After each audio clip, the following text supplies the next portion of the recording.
Okay, thanks. This is Roger Royce. We're here at Stanford University. We just concluded our first class on Blockchain 101 Business Basics, and we had a guest speaker here today, Anne-Marie Alanis, who is a speaker on blockchain. She's done blockchain events. She's with Starfish Mission. She's very much an evangelist for the space. So thanks for coming and helping us out here, Anne-Marie. Thank you for having me. I guess I'd like to ask you, first of all, how do you come to the space and what is your role in blockchain?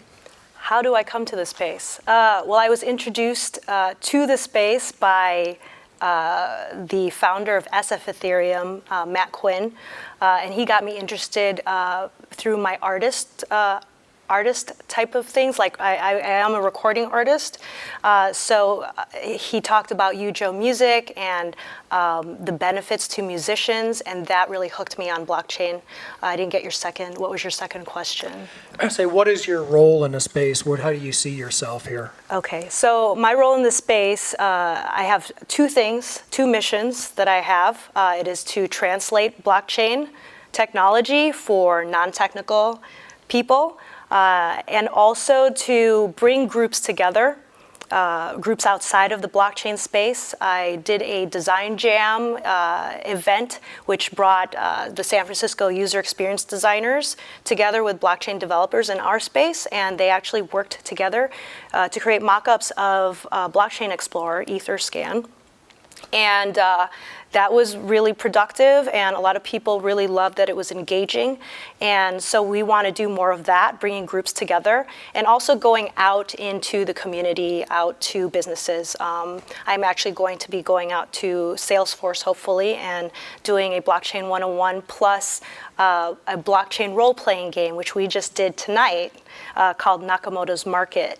It was actually created by Consensus. Consensus is a conglomerate of technologists and entrepreneurs, business people working together to create a more decentralized world with practices, applications, et cetera, specifically with Ethereum. And so we worked together to test this game out with our membership at Starfish, and they absolutely enjoyed it, and they have a better understanding of how a blockchain works in the real world. Well, that's great. That was quite a game. So are you seeing out in the community that people are sort of understanding this technology and seeing the real power in it? Yes, there is a lot of, it can be a very intimidating space, so I try to make it more welcoming for people by breaking it down and really creating a culture of not being afraid to ask questions, because everyone in the space is actually learning.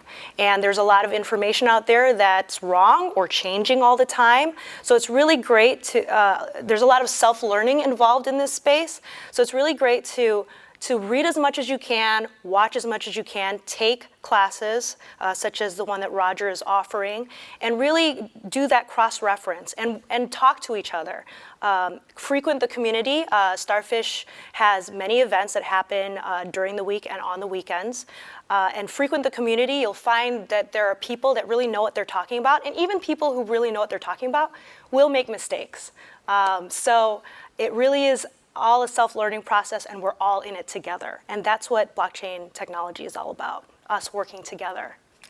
Okay, last question. You being right in the middle of this whole community, a lot of people think that this is overheated, it's a lot of hype. What do you think? Is this really as big as people say?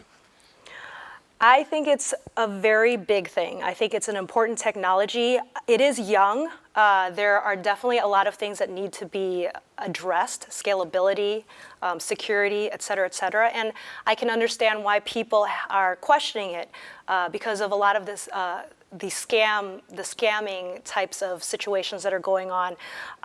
So I would say this is a very important technology. I wouldn't give up on it. It's very young. Give it a chance, explore, see what you can do with it.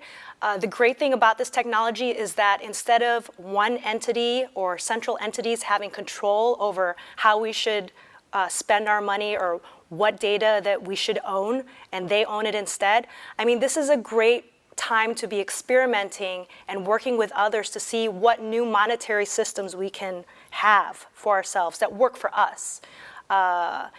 So I would not be scared of the technology. I would continue to explore it and experiment with it and see where it takes us. Okay, well, thank you very much. This is Roger Royce. I'm here with Anne Marie Alanas from Starfish Mission talking about blockchain.